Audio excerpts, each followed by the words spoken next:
दोस्तों, शहर की गलियों में टहल रहा था, तभी उसकी नजर एक बड़े बोर्ड पर पड़ी। बोर्ड पर लिखा था, क्या आपका पैसा बैंक में सिर्फ सो रहा है? अगर हाँ तो उसे जगाइए। और थोड़ा समझदार आरव रुककर उसे ध्यान से देखने लगा। ये क्या है? इतना अलग और अजीब मैसेज समझ में नहीं आ रहा, उसने सोचा। और फिर वह धीरे धीरे अपने रास्ते पर। जब आरव अपने साथी विवेक के साथ कॉफी ब्रेक के लिए जा रहा था तो उसने कहा, विवेक, कल मैंने एक एडवर्टाइजमेंट लिखा है, इसका मतलब क्या हो सकता है? विवेक हंस पड़ा और बोला, लगता है तुझे समझ में नहीं आया आरव। असल में ये कहना चाह रहा है कि अगर तेरा सारा पैसा बैंक रहा है, कोई रियल ग्रोथ नहीं हो रही। आरव ने थोड़ी उलझन में कहा, लेकिन बैंक तो 2 से 3% इंटरेस्ट दे रहा है ना। विवेक ने गंभीर होकर समझा, 3% से कोई बड़ी ग्रोथ नहीं होती। हर साल महंगाई लगभग 4% बढ़ती है, तो तेरा पैसा बैंक में सिर्फ 3% से बढ़ रहा है और इन्फ्लेशन उससे। सोच, आने वाले सालों में तेरा पैसा महंगाई से कैसे मुकाबला करेगा? आरव ने कुछ पल सोचा और बोला, ठीक है, मान लिया कि बैंक में पैसा तेजी से नहीं बढ़ रहा, पर कम से कम वो सेफ तो है ना? विवेक ने मुस्कुराते हुए कहा, नहीं आरव, इतना सेफ भी नहीं जितना तू सोच रहा है। अगर किसी दिन कोई बैंक डूब जाए जिसमें तेरे सारे पैसे जमा हैं, तो क्या तुझे पूरा पैसा वापस मिले? झट से कहा, पूरा मिलेगा ना? कितने लौट आएगा? विवेक हंसते हुए बोला, पूरा पैसा भूल जा भाई। अगर इंडिया में कोई भी बैंक डूबता है तो उस सिचुएशन में अकाउंट होल्डर को केवल मिलने की गारंटी होती है, भले ही तेरे अकाउंट में करोड़ों रुपए क्यों न जमा हो। आरव हैरानी से बोला, क्या? मेरे अकाउंट में तो 14 लाख रुपए हैं, अब मैं इसका क्या करूं? विवेक ने गंभीर होकर कहा, करना क्या है? अपने अकाउंट और उन्हें सबसे सेफ और बढ़िया एसेट्स में निवेश कर दे। आरव थोड़ी उलझन में बोला, एसेट्स ये क्या होते हैं? विवेक मुस्कुराया और समझाने लगा, एसेट्स वो चीजें होती हैं जो तुझे पैसे कमा कर देती हैं, वहीं लायबिलिटीज वो तुझसे पैसा खींचती हैं। मान ले अगर तूने एक कार खरीदी और सिर्फ अपनी पर्सनल यूज के लिए इस्तेमाल कर रहा है, तो वो तेरे लिए लायबिलिटी है, क्योंकि उसका पेट्रोल, मेंटेनेंस और इंश्योरेंस खर्चा तुझे अपनी जेब पड़ेगा। लेकिन अगर उसी कार को तू ओला या उबर में लगाता है तो वही एसेट बन जाती है, क्योंकि अब वो गाड़ी तुझे पैसे कमा कर दे रही है। यही कारण है कि अमीर लोग एसेट्स में निवेश करते हैं और गरीब लोग अमीर लोग ऐसी चीजों में पैसा लगाते हैं जो उन्हें और भी ज्यादा पैसे देती हैं, जबकि गरीब लोग महंगी महंगी चीजें खरीदते हैं। आरव ने उत्साहित होकर कहा, तो मुझे एसेट्स बनाने पर फोकस कर। अब मैं तुझे 5 एसेट के बारे में बताता हूँ जो सच में तुझे अमीर बना सकते हैं। Asset number 1, digital assets. Digital assets का मतलब है कि तेरे पास कोई ऐसी डिजिटल प्रॉपर्टी या कंटेंट हो जो लगातार तुझे पैसे, YouTube channel, online course, NFT इत्यादि। डिजिटल प्रोडक्ट्स वो प्रॉपर्टी होती हैं जो इंटरनेट पर मौजूद रहती हैं और बिना तैयार पैसा कमाती रहती हैं। विवेक ने मुस्कुराते हुए कहा, आरव, डिजिटल फायदा यही है कि अगर एक बार इन्हें सही तरीके से बना लिया तो ये बार बार पैसा कमाते रहेंगे। और अब मैं तुझे सबसे पावरफुल डिजिटल एसेट के बारे में बताता हूँ जिससे लोग करोड़ों रुपए कमा रहे हैं। वैसे अगर अब तक की बातें इंटरेस्टिंग लग रही हैं तो वीडियो को लाइक कर दो, ताकि मुझे भी पता चले कि ऐसे स्मार्ट फाइनेंस टॉपिक्स सब्सक्राइब करना मत भूलना, क्योंकि आगे के एसेट्स इससे भी ज्यादा कमाल के हैं। Asset number 1, YouTube channel. मान ले अगर तुम्हारा एक चैनल है और तुम उस पर कंटेंट अपलोड करते हो तो धीरे धीरे तुम्हारे चैनल की ऑडियंस ग्रो होने लगती है। अब तुम्हारे पास 2 तरीके हैं कमाई करे, और दूसरा एडवर्टाइजमेंट्स और स्पॉन्सरशिप्स के जरिए। एसेट नंबर 2,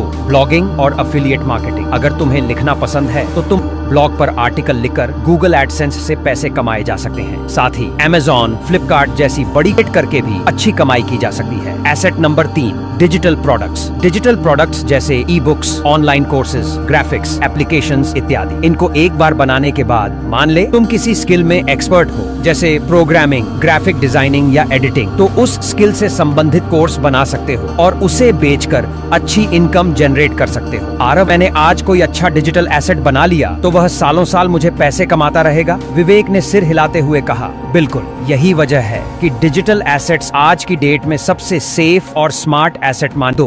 फार्मिंग और एग्रीकल्चर इन्वेस्टमेंट। आजकल फार्मिंग और एग्रीकल्चर इन्वेस्टमेंट सिर्फ पुरानी पारंपरिक खेती तक सीमित नहीं है। लोग अब organic farming, green house techniques और कमर्शियल प्लांटेशंस में भी इन्वेस्ट कर मोड़ीके हैं, जिनसे अच्छी कमाई की जा सकती है। पहला तरीका, ऑर्गेनिक फार्मिंग। आजकल लोग केमिकल लगी हुई सब्जियों और फलों से बचना चाहते हैं और हेल्दी सब्जियों पर लिए अगर कोई ऑर्गेनिक फार्मिंग शुरू करता है तो उसे मार्केट में हाई प्राइस पर प्रोडक्ट बेचने का फायदा मिलेगा। विवेक ने समझाते हुए कहा। एसेट नंबर 2, फार्मिंग और एग्रीकल्चर है। दूसरा तरीका, हाइड्रोपोनिक्स और वर्टिकल फार्मिंग। ये मॉडर्न टेक्नोलॉजी पर आधारित फार्मिंग होती है। कम जगह में भी ज्यादा प्रोडक्शन किया जा सकता है और आजकल शहरों में यह तरीका तेजी से पॉपुलर हो रहा है। तीसरा तरीका, कमर्शियल प्लांट हमेशा बनी रहती है, जैसे बांस, चंदन, एलोवेरा, यूपी लिस्टिक या सफेदा। मान ले बांस या सफेदा की खेती में 3 से 4 साल में लाखों रुपए का एग्रीकल्चर इन्वेस्टमेंट को बढ़ावा देने के लिए कई सब्सिडी और लोन्स देती है। आरव थोड़े परेशान होकर बोला, लेकिन मेरे पास खुद की कोई जमीन नहीं है, तो मैं फार्मिंग या इससे रिलेटेड इन्वेस्टमेंट कैसे कर सकता हूँ? विवेक मुस्कुराया। फार्मिंग से जुड़े स्टार्टअप्स में इन्वेस्ट कर सकते हो। आजकल कई कंपनियां स्मार्ट फार्मिंग कर रही हैं, जहां इन्वेस्टर्स का पैसा इस्तेमाल होता है और बदले में उन्हें अच्छा रिटर्न मिलता है। फिर विवेक ने आगे बताया, एसेट नंबर 3,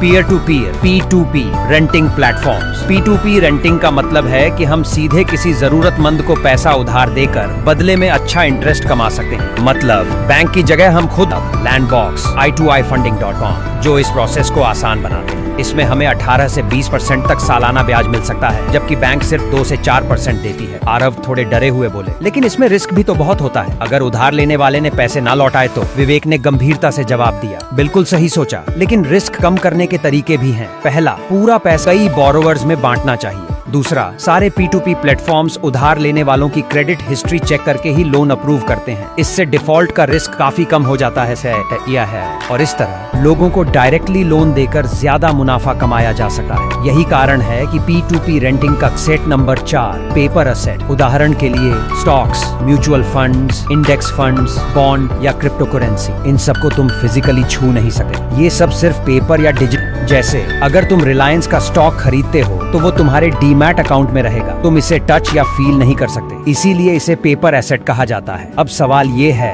हमें पेपर एसेट में इन्वेस्ट क्यों करना चाहिए? तुम खुद का बिजनेस चला के अमीर नहीं बन सकते तो किसी और के बिजनेस में इन्वेस्ट करके अमीर बन सकते हो। जब इंडिया की GDP बढ़ती है तो इंडेक्स फंड्स भी बढ़ते हैं, क्योंकि इंडिया की GDP टॉप कंपनियों से बनती है। टॉप कंपनियों में इन्वेस्ट करोगे तो वो कंपनियां भी धीरे धीरे ग्रो होती जाएंगी। इसलिए अगर तुम्हें भरोसा है कि इंडिया की GDP बढ़ेगी तो इंडेक्स फंड्स में इन्वेस्ट करना स्मार्ट मूव है। विवेक ने मुस्कुराते हुए, asset number 5, high rental property. Aarav ने कहा, अच्छा, मुझे पता है कि प्रॉपर्टी खरीदकर रेंट पर चढ़ाने से हमें मंथली रेंट मिलता रहता है। विवेक ने हंसते हुए जवाब दिया, हाँ, लेकिन अब खरीदकर रेंट पर देने तक सीमित नहीं है। आजकल स्मार्ट और मॉडर्न तरीके आ चुके हैं। पहला तरीका, को लिविंग स्पेस। बड़े शहरों में स्टूडेंट्स, विजिटर्स और प्रोफेशनल्स सस्ते किराए पर रहने के लिए को लिविंग स्पेस ढूंढते हैं। अगर बड़े अपार्टमेंट को छोटे छोटे यूनिट्स में बांटा जाए तो एक ही स्पेस से 2-3 रेंट कमा सकते हो। दूसरा तरीका, कमर्शियल प्रॉपर्टी। ऑफिसेज, शॉप्स और वेयरहाउसेस को रेंट पर देना रेजिडेंशियल प्रॉपर्टी के मुकाबले बहुत ज्यादा फायदे का सौदा होता है। तीसरा तरीका,